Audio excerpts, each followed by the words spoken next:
ஓம் நம சிவாய. விஜய் அவர்கள் ஈரோட்டில் பேசும்போது, களத்திலே இல்லாதவங்க பற்றி பேசக்கூடாது. நமக்கு போட்டி டிவிகேக்கும் டிஎம்கேக்கும் தான்.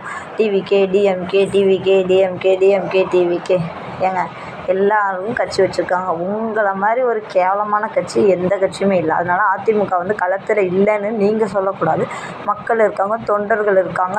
ஜெயலலிதா, எம்ஜிஆர் போன்றவங்க தலைவர்களுக்கான உண்மையான தொண்டர்கள் வந்து விசுவாசிகள் கண்டிப்பாக இருக்காங்க. அதனால் அந்த கட்சியை வந்து குறைச்சி மதிப்பிட வேணாம். அதோட நிலைமை இப்போ மோசமாக தான் இருக்குது. நான் இல்லைங்களா, செங்கோட்டையன் போன்றவர்கள் வந்து அந்த கட்சியை வந்து விட்டு வந்தது நீங்கள்லாம் பேசுகிறதுக்கு இப்போ வாய்ப்பு அமைஞ்சிருச்சு. இபிஎஸ், ஓபிஎஸ்லாம் வந்து அவங்க சுயநலத்துக்காக அந்த கட்சியை வந்து கூறு போட்டு பார்க்குறாங்க.